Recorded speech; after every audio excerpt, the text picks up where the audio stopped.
നമ്മൾ സാധാരണ വീഡിയോ എടുക്കുന്നത് നമ്മുടെ ടെറസിൽ നിന്നിട്ടാണ് പച്ചക്കറി കൃഷിയുടെ.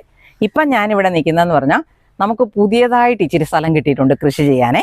ആ സ്ഥലത്താണ് നിൽക്കുന്നത്. സ്ഥലം എന്ന് പറഞ്ഞാൽ ഏക്കർ കണക്കിനോ സെൻറ്റ് കണക്കിനോ ഒന്നുമില്ല, ഇച്ചിരി മാത്രം സ്ഥലം. അതായത് ഇവിടെ നിന്ന് അവിടം വരെയും അവിടുന്ന് ഇവിടെ വന്നിട്ട് അങ്ങേ സൈഡ് വരെ ഇത്രയും സ്ഥലമാണ് നമുക്കുള്ളത്. ഇതിനകത്ത് നമ്മളിപ്പം സാധാരണ വെച്ചുകൊണ്ടിരിക്കുന്ന നമ്മുടെ കപ്പയുണ്ട്, അതുപോലെ കപ്പളത്തിൻ്റെ തൈ, കപ്പള ഓമയ്ക്ക എന്ന് പറയും, അല്ലെങ്കിൽ പപ്പായ എന്ന് പറയും, അതിൻ്റെ തൈയുണ്ട്. പിന്നെ ചില പഴച്ചെടികളൊക്കെ ഉണ്ട്. അതും കഴിഞ്ഞിട്ട് മിച്ചമുള്ള ഇച്ചിരി സ്ഥലം മാത്രമാണ് നമുക്ക് ഈ പച്ചക്കറി ചെയ്യാനായിട്ട് കിട്ടുന്നത്. ഈ സ്ഥലത്തിൻ്റെ ഈ പറമ്പിൽ ഈ മണ്ണിൻ്റെ ഒരു പ്രത്യേകത എന്ന് പറഞ്ഞാൽ മഴ പെയ്യാതിരുന്നാൽ കട്ടി പിടിച്ച് പാറ പോലെ ഉറയ്ക്കുന്ന മണ്ണാണ്. എന്നാൽ മഴ പെയ്താൽ കൃഷി ചെയ്യാൻ സൂപ്പർ മണ്ണാണ്. അപ്പം നമ്മൾ കൃത്യമായി വെള്ളം കൊടുക്കുകയാണെങ്കിൽ ഒരുപക്ഷെ കൃഷി ഇവിടെ വിജയിപ്പിക്കാൻ പറ്റുമായിരിക്കും. നമുക്ക് നോക്കാം. ഇപ്പം ഞാൻ ടെറസിൽ എപ്പോഴും ഗ്രോ ബാഗുകളിലും പാത്രങ്ങളിലും മണ്ണ് നിറച്ച് കൃഷി ചെയ്യുന്ന ഒരാളാണ്. നിങ്ങൾ എൻ്റെ വീഡിയോയും കണ്ടിട്ടുള്ളതായിരിക്കും. അപ്പം നിങ്ങളുടെ ഓരോരുത്തരുടെയും അഭിപ്രായം എന്നാ? ഞാൻ ഈ മണ്ണിലേക്ക് പറമ്പിലേക്ക് കൃഷി ചെയ്യാൻ തുടങ്ങുമ്പം പല പോരാഴികൾ കാണും, പല മെച്ചങ്ങൾ കാണും. അപ്പം അങ്ങനെയുള്ള നിങ്ങൾക്കറിയാവുന്ന കാര്യങ്ങളൊക്കെ എനിക്കൊന്ന് മെസ്സേജ് ഇടാൻ, അപ്പം നമ്മൾ തെറ്റിലേക്കാണ് പോകുന്നതെങ്കിൽ അതൊന്ന് തിരുത്തി തരാനും ഒക്കെ കമൻറ്റുകളിലൂടെ ചെയ്യാൻ മറന്നു പോകരുതേ. അപ്പം ഞാൻ കുറച്ച് തൈകൾ എടുത്തിട്ടുണ്ട്, പിന്നെ കുറച്ച് വിത്തുകൾ പാകാൻ എടുത്തിട്ടുണ്ട്. അങ്ങനെ കുറച്ച് വിത്തുകളൊക്കെ ഉണ്ട്. ഇതിനകത്ത് മാത്രമല്ല, അവിടെയും കുറച്ച് വിത്തുകളൊക്കെ ഉണ്ട്. മത്തയും വെള്ളരിയും അങ്ങനെയുള്ള സാധനങ്ങളാണേ. അപ്പോൾ നമുക്ക് കുറേശ്ശെ ചെയ്തു തുടങ്ങാം. ഇപ്പോൾ ഇവിടെ എന്ന് പറഞ്ഞാൽ ഇവിടുന്ന് അവിടം വരെയുള്ള കുറച്ച് സ്ഥലം മാത്രം നമ്മളൊന്ന് പുല്ലൊക്കെ ചെത്തി മാറ്റിയൊക്കെ ചെയ്തിട്ടുണ്ട്. പക്ഷേ ഇപ്പോൾ തോരാത്ത മഴയുണ്ട് ഇട സമയത്ത്. അപ്പോൾ നമ്മൾ എത്ര വൃത്തിയായിട്ടിട്ടെന്ന് പറഞ്ഞാലും കാട് കയറും. അല്ലെങ്കിൽ നമ്മൾ അതുപോലത്തെ മൾച്ചിങ് ഷീറ്റോ അങ്ങനെ എന്തെങ്കിലുമൊക്കെ ചെയ്തു കൊടുക്കണം. വീട്ട് മാറ്റോ അങ്ങനെ എന്തെങ്കിലും നമ്മൾ ചെയ്തു കൊടുത്താലേ പറ്റത്തുള്ളൂ. അതൊക്കെ സാമ്പത്തികമായിട്ട് ഭയങ്കര ചിലവ് വരുന്നതാണ്. നമ്മൾ ഈ അടുക്കളത്തോട്ടത്തിലെ കൃഷി ചെയ്യുന്നവർ ഇത്രയും ഭയങ്കര ചിലവൊന്നും ചെയ്താൽ അതിനകത്തൊരു കാര്യവുമില്ല. പിന്നെ പറ്റുന്ന പോലെയൊക്കെ ചെയ്യുക എന്ന് മാത്രമേ ഉള്ളൂ. പക്ഷേ കൃഷി ചെയ്യാൻ നമ്മൾ മടി പിടിക്കുകയും ചെയ്യരുത്. കൃഷി ചെയ്യുന്നതിലൂടെ ഉള്ള ഒരു ഗുണം എന്ന് പറഞ്ഞാൽ നമുക്ക് ശരീരത്തിന് നല്ല ആയാസം കിട്ടും, നല്ലൊരു എക്സർസൈസാണ്. അത് മാത്രമല്ല മനസ്സിന് നല്ല ഒരു ഉന്മേഷം കിട്ടും. ഇതിനകത്തുനിന്ന് കുറച്ച് വിളവ് കിട്ടുകയും അതിൻ്റെ കാര്യങ്ങളൊക്കെ ചെയ്തു പോകുമ്പം കൃഷി ചെയ്യുന്ന ഏതൊരാൾക്കും അല്ലെങ്കിൽ ഏതൊരാളോടും ചോദിച്ചാൽ നിങ്ങൾക്ക് മനസ്സിലാകും നമ്മൾ ആ സമയം കംപ്ലീറ്റ്ലി ഫ്രീ ആണ്. മറ്റു കാര്യങ്ങളൊന്നും നമ്മുടെ മനസ്സിലേക്ക് വരത്തില്ല. അയ്യോ ദേ കീടം പിടിച്ചോ, ഇതിനൊരു നാമ്പ് വന്നോ, പൂ വന്നോ, മുട്ട് വന്നോ, ഇങ്ങനെയൊക്കെ നമ്മൾ നോക്കി നടക്കുന്നത് നമ്മുടെ മനസ്സിന് ഭയങ്കരമായ സന്തോഷം കിട്ടുന്നൊരു കാര്യമാണ്. അപ്പം നമുക്ക് വെക്കാനായിട്ട് ഞാൻ ഇവിടെ കൊണ്ടുവന്നിരിക്കുന്നത് ഒരെണ്ണം വഴുതനയുടെ തൈയാണ്. അപ്പം നമ്മൾ ഗ്രോ ബാഗിൽ മണ്ണ് പുത്തനെടുത്ത് നിറയ്ക്കുന്നത് പോലെയല്ല. ഇതിപ്പം ഇവിടെ ഇങ്ങനെ കിടക്കുന്ന മണ്ണാണല്ലോ. അപ്പോൾ ഞാൻ അതിനകത്തേക്കൊരു ചെറിയ ഒരു കുഴി ഉണ്ടാക്കിയിട്ട് നടാന്നാണ് വിചാരിക്കുന്നത്. നമ്മളിത് ആദ്യം ഈ വഴുതനയാണ് നടുന്നത്. ഒന്നും ചെയ്യുന്നില്ല, മണ്ണിലേക്ക് നമ്മളൊരു കുഴി എടുത്തിട്ട് അതിനകത്തോട്ട് വെറുതെ നടുക മാത്രമാണ്. അപ്പം ഞാൻ മണ്ണ് നല്ലപോലെ ഒന്ന് ഇളക്കട്ടെ. അപ്പോൾ ചൂട് പിടിച്ച് കഴിയുമ്പം വളം ചെയ്യാം. അപ്പോൾ അതിനകത്തോട്ട് ഒരു 2 എണ്ണം അങ്ങനെ ഞാൻ വിചാരിക്കുന്നത് ഇവിടെയും കൂടെ ഓരോ ചോട്.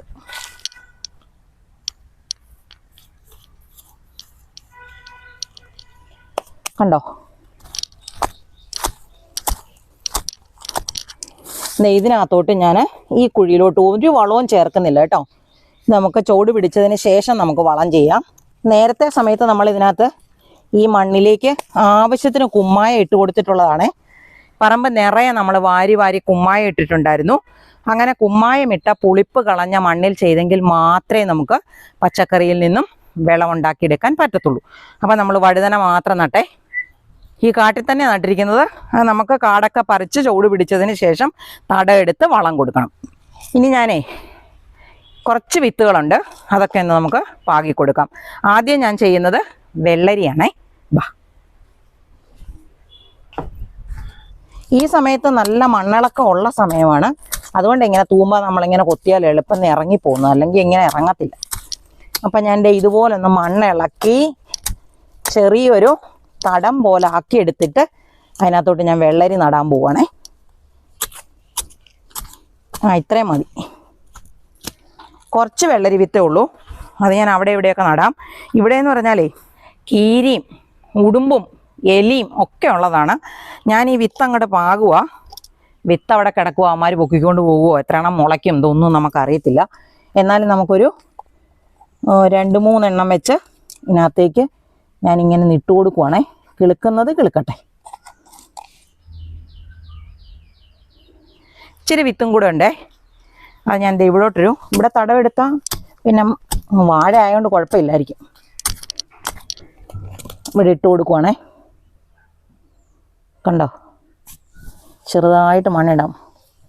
കീരി മാന്തിക്കൊണ്ട് പോകുമെന്ന് അറിയത്തില്ല. ഇനി ഇതിനകത്തൊരു 2-3 ചുരക്കയുടെ വിത്തുകളുണ്ട് കേട്ടോ. ഞാൻ ഇതെന്ന് പറയുന്നത് മുള്ളാത്തയാണേ. അവിടെ എവിടെയൊക്കെ കായൊക്കെ ഉണ്ട്. അപ്പോൾ ഞാൻ ആ മുള്ളാത്ത മരത്തേലോട്ട് എൻ്റെ ചോട്ടിലോട്ട് ഇടാമെന്ന് വിചാരിച്ചു. ഇവർ കയറിപ്പോയി കുറച്ച് പടർന്നതിന് ശേഷമല്ലേ ഉണ്ടാകത്തുള്ളൂ. അല്ലെങ്കിൽ അപ്പുറത്തെ മരത്തിൻ്റെ ചോട്ടിലാണെങ്കിലും ഇടാം. ഞാനിപ്പോൾ ഇവിടെ ഇടുന്നതേ. അത് 4 വിത്താവുള്ള, ഞാൻ 4ഉം കൂടെ ഒരുമിച്ചാണ് ഇടുന്നത്. ഇതുപോലെ മണ്ണ് അങ്ങോട്ട് ഇളക്കിയിട്ട് അപ്പോൾ അവരുടെ വേരോട്ടത്തിന് ആവശ്യമായ മണ്ണൊക്കെ അവിടെ കിട്ടും. കണ്ടോ, ഇതുപോലെ നമ്മൾ മണ്ണ് ഇളക്കിയിട്ട് ഇങ്ങോട്ട് ഇടുവാണേ. എത്ര എണ്ണം കിളുക്കും ഇതൊന്നും അറിയത്തില്ല. മണ്ണിട്ട് ഞാൻ മൂടി. ഇത് കുറച്ച് ചോളത്തിൻ്റെ വിത്താണേ. മഴക്കാലത്താണ് ചോളം നന്നായിട്ട് വളരുന്നത്, നല്ല വളർച്ച കിട്ടുന്നത്. അപ്പം ഞാൻ അവിടെ ഒരു ഇച്ചിരി സ്ഥലം തടവെടുത്തിട്ടിട്ടുണ്ട്. നമുക്ക് ആകെപ്പാടെ കിട്ടിയിരിക്കുന്ന ഇച്ചിരി സ്ഥലമാണ്.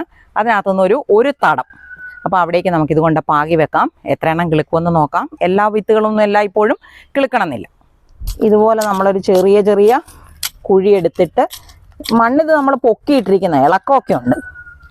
അപ്പോൾ അവിടെ എവിടെയൊക്കെ ആയിട്ട് അങ്ങനെ അങ്ങോട്ട് നട്ടു വെക്കാം. ഒരു 2 എണ്ണം വെച്ചിട്ട് ഞാൻ ഇടുവാണേ.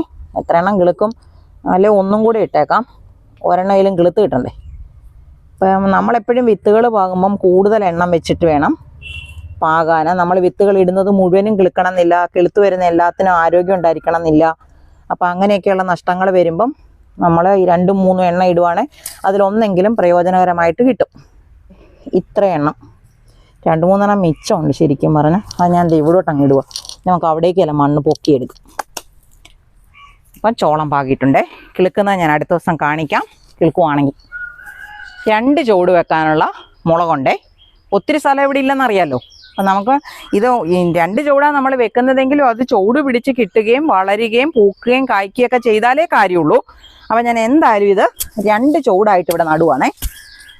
അപ്പം ഇതുപോലെ മണ്ണിളക്കി ഈ പച്ചമുളക് പോലുള്ള ചെടികൾ നടുമ്പോൾ നല്ല പോലെ മണ്ണിളക്കി അടിവളം ചേർത്താണ് ശരിക്കും നടേണ്ടത്. പക്ഷെ നമ്മളിത് ഒരു പരീക്ഷണം ചെയ്യുന്ന കാരണം നമ്മൾ അടിവളം ഒന്നും ചേർക്കുന്നില്ല. ഉണ്ടാകുമോ എന്നൊക്കെ നമുക്ക് നോക്കാം. 2 എണ്ണം ഇവിടെ വെച്ചു കേട്ടോ. അതുപോലെ 2 എണ്ണം ഞാൻ ഈ നിൽക്കുന്ന സ്ഥലത്തോട്ടും കൂടെ വെക്കുകയാണ്. ഇച്ചിരി വെളിച്ചം കിട്ടുന്ന സ്ഥലമാണ്, എന്നാൽ വലിയ വെയിൽ കിട്ടത്തില്ല. അതുകൊണ്ടാണ് ഞാൻ പച്ചമുളകിന് ഇത് തിരഞ്ഞെടുത്തത്.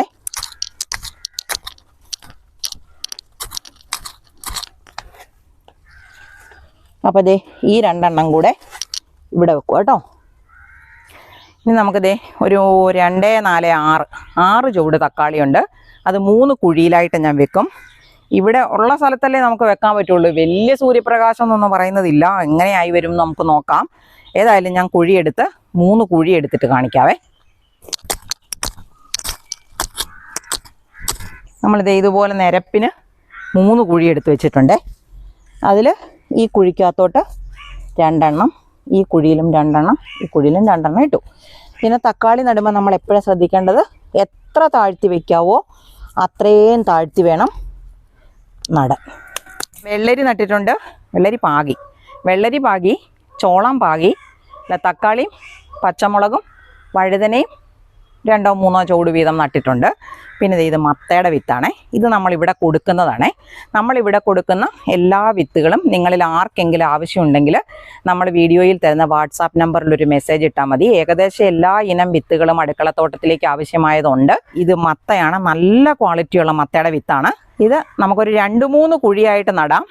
എന്തായാലും ഇത് കിളുക്കും. അല്ലെങ്കിൽ കുറച്ച് നമുക്ക് ടെറസിൽ നടാം, കുറച്ച് നമുക്ക് ഇവിടെ നടാം. ഞാൻ ഇവിടെ കണ്ടോ, ഇതൊരു വിയറ്റ്നാം എയർലിയുടെ കുഞ്ഞു തൈയാണേ. അതും ഇത് നമ്മുടെ ഓമയ്ക്ക കണ്ടോ, പൂ കുത്തി കഴിഞ്ഞിട്ടുണ്ട് കണ്ടോ. ഇവിടെ നിന്ന് അടുത്ത് വന്ന് കാണിച്ചേ, പൂ കുത്തിയിട്ടുണ്ട് കണ്ടോ. ആദ്യത്തെ പൂ പഴുത്തു പോയി, അതിൻ്റെ മുകളിലത്തെ പൂ നല്ല ആരോഗ്യമുള്ളതാണ്. ഒന്നിലും പിടിക്കുമായിരിക്കും.